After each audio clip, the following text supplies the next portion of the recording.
अवधूत चिंतन श्री गुरुदेव दत्त श्री स्वामी समर्थ सर्वांना. तर तुम्हा सगळ्यांचे माझ्या आपल्या या चॅनलमध्ये खूप खूप मनापासून स्वागत आहे. तर आता आषाढ महिना सुरू झालेला आहे. 15 जुलै 2026 ते 12 ऑगस्ट 2026 पर्यंत आषाढ महिना राहणार आहे. आता मराठी कॅलेंडरनुसार आषाढ महिना हा 4था महिना असतो. खरं तर आषाढ महिन्यापासून सणवार सुरू होतात. आता या आषाढ महिन्याचे एक असं वैशिष्ट्य आहे की त्याच्याबद्दलच आपण आता या व्हिडिओमध्ये माहिती घेणार आहोत. आणि या आषाढ महिन्यामध्ये काय सेवा आहे ज्या तुम्हाला चुकवायच्या नाही आहेत, तर तेच आपण आजच्या या व्हिडिओमध्ये पाहणार आहोत. तसेच बघा, आषाढ महिन्यामध्ये आषाढ कधी तळावा, लेकीला जावयाला जेवायला, तसेच त्यांचा मान सन्मान कसा करावा, कांदे नवमी कशी साजरी करावी, तसेच या आषाढ महिन्यात अजून कोणते सण साजरे केले जातात याबद्दलची सविस्तर अशी माहिती आपण या व्हिडिओच्या माध्यमातून आता पाहणार आहोत. त्यामुळे व्हिडिओ तुम्ही संपूर्ण पहा, म्हणजे तुम्हाला तुमच्या प्रश्नांची सगळी उत्तरे या व्हिडिओमध्ये तुम्हाला मिळून जातील. बघा, या आषाढ महिन्यामध्ये आपल्याला ज्यांना चातुर्मासामध्ये कांदा, लसूण, वांगी खाणं हे सोडायचं आहे, त्यांच्यासाठी ही कांदा नवमी अतिशय महत्त्वाची असते. कारण या दिवसापासून हे पदार्थ खाणं पूर्णपणे सोडायचं असतं. तसेच लग्नानंतर ज्याचा पहिला आषाढ महिना आहे असे लेक जावई असोत किंवा जुने लेक जावई असोत, त्यांना आषाढ महिन्यामध्ये कोणत्याही दिवशी आपल्या घरी बोलवायचं असतं. त्यांचा मानसन्मान करायचा असतो. तर तो मानसन्मान आपल्याला कसा करायचा आहे, आषाढ म्हणून जावयाला कोणते पदार्थ खाऊ घातले जातात आणि कोणता विशेष पदार्थ आहे जो आपण जावयाला आपल्या घरी आल्यानंतर आषाढ महिन्यामध्ये आपल्याला त्याला खाऊ घालायचं असतो, ते आता आपण पाहणार आहोत. तर चातुर्मासाची सुरुवात जी आहे ती 25 जुलै 2026 या म्हणजेच वार शनिवारी होणार आहे. आणि आषाढ शुक्ल एकादशी ते कार्तिक शुक्ल एकादशी असे हे 4 महिने याच्यामध्ये असतात. तर हे 4 महिने चातुर्मास म्हणून ओळखले जातात. तर आषाढ महिन्याला आपल्या ग्रामीण महिन्यामध्ये किंवा बऱ्याचशा भागामध्ये आषाढाचा महिना असे म्हणून सुद्धा ओळखलं जातं. तर या आषाढाच्या महिन्यामध्ये आषाढ तळण्याला खूप जास्त महत्त्व असतं. कारण आषाढ महिन्यामध्ये धो पाऊस कोसळत असतो. पावसाची सतत धार चालू असते, ज्याला आपण झड लागणं असं देखील म्हणतो. की 2-2, 3-3 दिवस अगदी बारीक बारीक केसासारखा पाऊस जो कंटिन्यू पडत असतो या महिन्यामध्ये. तर सूर्याचे दर्शनसुद्धा कधीकधी आपल्याला 2-2, 3-3 दिवसानंतर होतं, कधीकधी होतही नाही, अशी परिस्थिती या आषाढ महिन्यामध्ये आपल्याला बघायला मिळत असते. त्यामुळे अगदी या वातावरणामध्ये पूर्णपणे दमटपणा आणि पूर्ण गारवा असतो. तसेच या आषाढामध्ये पाणीसुद्धा प्रदूषित होतं आणि शरीराला वंगण मिळावं म्हणून तेलकट पदार्थाचे सेवन या आषाढ महिन्यामध्ये केले जातं. तसेच या हवेतील जो गारवा असतो तर तो त्या तेलकट आणि उष्ण पदार्थ खाल्ल्यामुळे आपल्या काय होतं, शरीरामध्ये उष्णता पुरवण्याचं काम करतो आणि त्यामुळे या आषाढ महिन्यामध्ये खास करून आषाढ तळला जातो. आणि हा जो काही आषाढ महिना तळला ना, तर त्यामध्ये तिळाचा वापर आवर्जून केला जातो. तर मे महिन्यामध्ये जे काही आपण वाळवणीचे पदार्थ केलेले असतात, जसे की पापड केलेलं असतो, कुरडया, सांडगे, शेवया, या आषाढ महिन्यापासून खायला सुरुवात केली जाते. आषाढ तळणं म्हणजे काय करणं नक्की, तर त्यामध्ये काय असतं, तर गोड पुऱ्या, तिखट पुऱ्या, तीळ लावून गोड खसखस त्याच्यावरती लावून जे गुळाचे शंकरपाळ्या बनवणं किंवा ज्या घाऱ्या असतात त्या बनवणं, कापण्या बनवणं. घाऱ्या म्हणजेच काय, भोपळ्याच्या घाऱ्या असतात, परत शाबूच्या घाऱ्या असतात त्या बनवतात, परत कापण्या बनवणं, मुगाची भजी, कांद्याचे थालीपीठ, रव्याचे लाडू, नारळाचे लाडू स्पेशल या महिन्यामध्ये खूप सारं असं बनवलं जातात. त्यानंतर चकल्या, शेव, कडबोळे असे जे काही पदार्थ असतात ते देखील या महिन्यामध्ये बनवले जातात आणि खाल्ले देखील जातात. स्पेशली नवीन लग्न झालेले जे काही लेक जावई असतात त्यांना या आषाढ महिन्यामध्ये बोलवलं जातं. जावयाचा मानसन्मान केला जातो, जावयासाठी स्पेशल आषाढ तळला जातो आणि त्यांना ते खाऊ घातलं जातं. तर हा जो आषाढ आहे तो तळायचा असतो. हा जो आषाढ तळत असतो तर तो स्पेशली आषाढ महिन्यामध्ये तुमच्या कुलदेवीचा जो काही वार असतो त्या दिवशी तुम्ही तळा, तर अतिशय उत्तम आहे. जसे की बघा, आमची कुलस्वामिनी आहे तुळजापूरची तुळजाभवानी. तर आम्ही काय करणार की या आषाढ महिन्यामध्ये कोणत्याही मंगळवारी हा जो काही आषाढ आहे तो तळणार. जसे की बघा, 15 जुलैला आता आषाढ महिन्याला सुरुवात झालेली आहे आणि तो 12 ऑगस्टला संपणार आहे. तर या एखाद्या दिवसामध्ये, या महिन्यामध्ये एखादा दिवस आपण निवडायचा जो काही तुमच्या कुलदेवीचा जो काही वार असेल, शनिवार, रविवार, सोमवार, मंगळवार, असा कोणताही वार त्या दिवशी तुम्हाला आषाढ तळायचं आहे. आणि त्याच दिवशी शक्य झालं तर तुम्हाला तुमच्या लेक जावयाला सुद्धा बोलवायचं आहे. आणि काही कारणाने समजा त्या दिवशी जर ते आले नाहीत तर काहीही हरकत नाही. तुम्ही काय करायचं की आषाढ महिन्यामध्ये तुमच्या कुलस्वामिनीचा जो वार आहे त्या दिवशी आकाड बनवायचा. त्या दिवशी आपल्या घरातील सर्व देवी देवता असतात, मूर्ती असतात, त्यांना स्नान घालून घ्यायचं.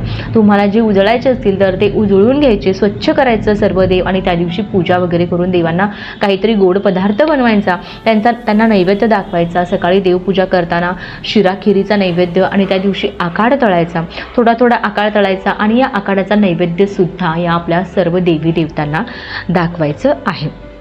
तर बऱ्याच ठिकाणी काय होतं तर या आपल्या गावामध्ये ग्रामदैवत असतात किंवा मारुती मंदिर वगैरे असतं, तेथे सुद्धा हे पदार्थ थोडे थोडे ठेवले जातात किंवा आपल्या आजूबाजूला जी काही आपली भावकी असते त्यांना आपल्या घरी बोलावलं जातं किंवा त्यांना सुद्धा हे थोडे थोडे पदार्थ आकाड तळलेला जो असतो तो दिला जातो आणि त्या दिवशी आपण हे पदार्थ खायचे असतात. आणि मग एकदा आपल्या देवी देवतांना आपण आकाडाचा नैवेद्य दाखवला की त्यानंतर मग कोणत्याही दिवशी जरी तुमचे लेक जावई आले तरी त्या दिवशी आकाड तळून तुम्ही देऊ शकता, त्यांना खाऊ घालू शकता.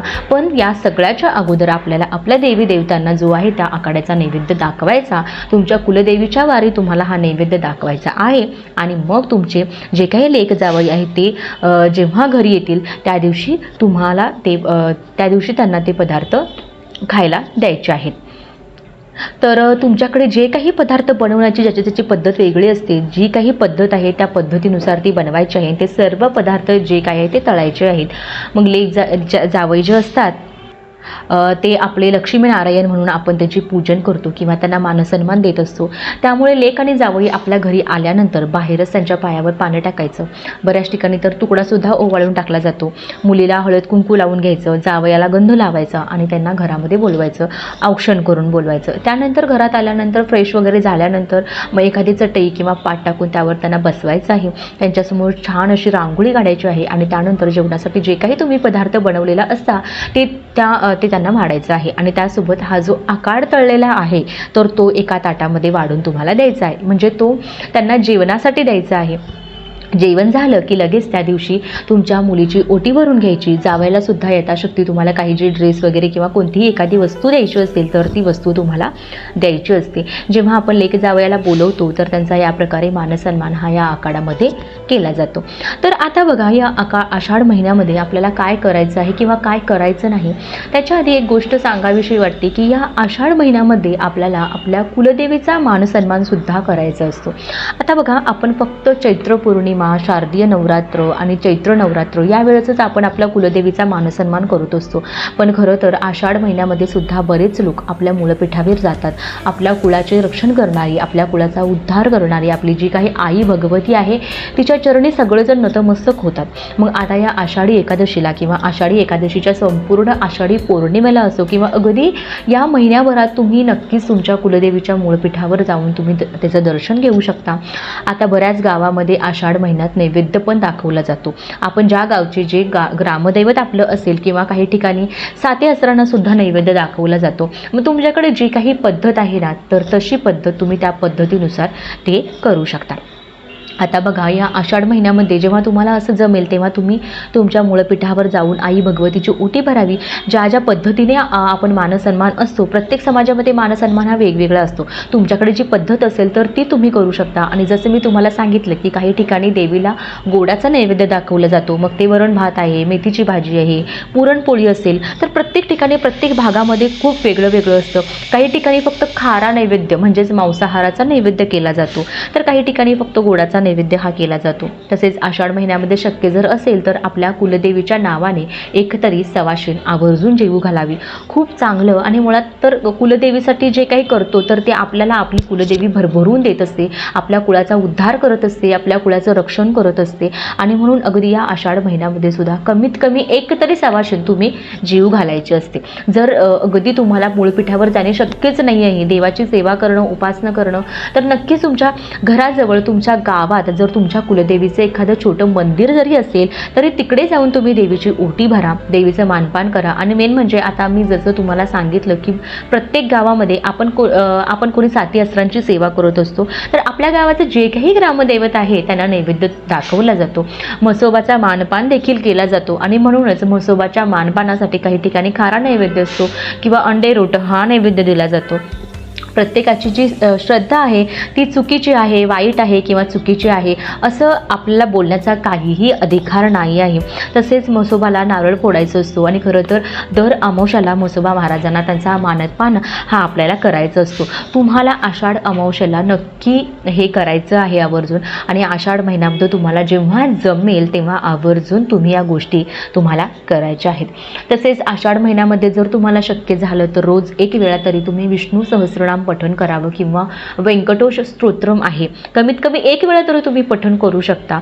तसेच आषाढ महिन्यामध्ये भगवान श्रीहरी विष्णूंची जी तुम्हाला सेवा करणं शक्य होत असेल तर ती तुम्ही सेवा आवर्जून या महिन्यामध्ये करा. नाहीतर तुम्ही एक काम करा, रोज एक माळ किंवा 11 वेळा 51 वेळा ओम नमो भगवते वासुदेवाय या मंत्राचा जप करा. तर बघा, आयुष्यातल्या ज्या काही अडचणी आहेत, संकट आहेत, ती हळूहळू कमी होण्यास मदत होईल. तसेच आषाढ महिन्यामध्ये तुळशीला जल अर्पण करणं सुद्धा महत्त्वाचं मानलं जातं.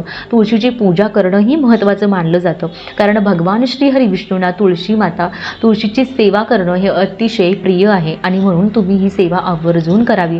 तसेच तुळशीचं रोपसुद्धा तुम्ही आवर्जून आषाढी एकादशी दिवशी लावू शकता. आषाढाचा महिना हा भगवान श्रीहरी विष्णूंचेच एक रूप असलेला विठ्ठल रूपी पांडुरंगाला समर्पित आहे आणि या महिन्यामध्ये आपण विठू माऊलीची जास्तीत जास्त सेवा करण्याचा प्रयत्न तुम्ही केला पाहिजे. मुखामध्ये जय राम श्रीराम जय जय राम तसेच रामकृष्ण हरी जय जय रामकृष्ण हरी या नामाचा जप तुम्ही सकाळी किंवा संध्याकाळी तुम्हाला वेळ मिळेल तसेच हरिपाठ वाचन, नित्यनेमाने पांडुरंगाला तुळशीपत्र वाहणे, एखादी सेवा जरी केली तरीही झालं. फक्त काय करायचं, जेवढं काय तुम्ही करणार आहे, जेवढं तुम्हाला जमेल तेवढं करा, पण ते वरवर करू नका. अगदी मनापासून करा, अगदी श्रद्धेने करा, कारण देव भक्तीचा फक्त भुकेला आहे. त्याला सगळं द्यायलाच पाहिजे, त्याला प्रत्येक गोष्ट खूप वेळ द्यायला पाहिजे असं काही नाही आहे. जे तुम्ही कराल तुमच्या वेळेनुसार कराल ते फक्त श्रद्धेनं, विश्वासानं आणि मनापासून करा. तर बघा, चातुर्मासामध्ये गोपनव्रतसुद्धा केलं जातं, तुळशीचं अर्चन हे सुद्धा केलं जातं. ज्यांना या गोष्टी करणं शक्य नाही त्यांनी आषाढ महिन्यामध्ये कमीत कमी एक तुळशीपत्र तरी भगवान श्रीहरी विष्णूंना असो किंवा पांडुरंगांना असो किंवा बाळकृष्णांना असो त्यांना तरी अर्पण करावं. पण लक्षात घ्या, या आषाढ महिन्यामध्ये स्त्रियांनी तुळस तोडायची नाही किंवा किंबहुना स्त्रियांनी कधीही तुळस तोडूच नये.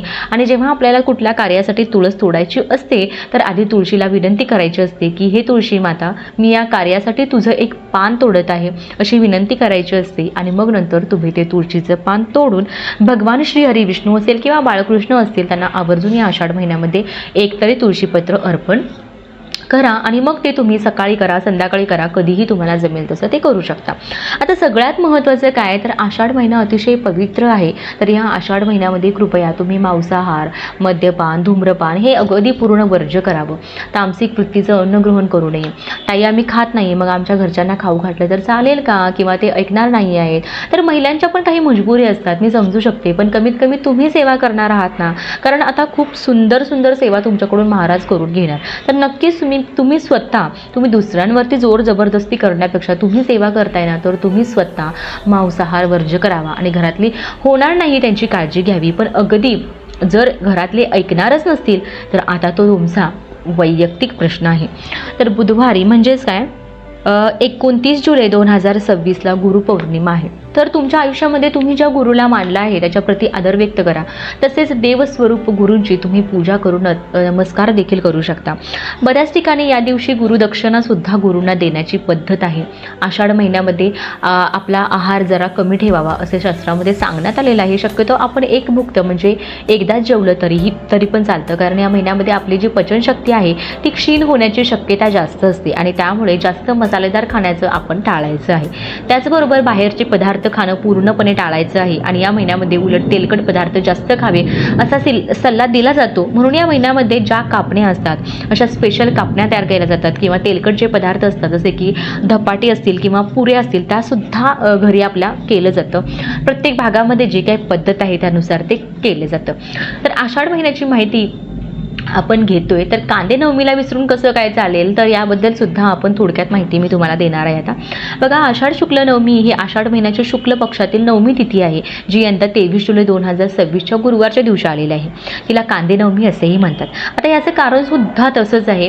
या दिवशी कांद्याचे भरपूर पदार्थ करून खाण्याची प्रथा आहे, कारण या दिवसानंतर 2 दिवसांनी आषाढ एकादशी येते, जी यंदा 25 जुलै 2026 वार शनिवार या दिवशी आलेली आहे. आणि या दिवसापासून चातुर्मासाला आपल्या सुरुवात होणार आहे. तर चातुर्मासामध्ये कांदा, लसूण, वांगी जे काही पदार्थ आहेत आणि मांसाहार जो काय आहे तो वर्ज्य असतो.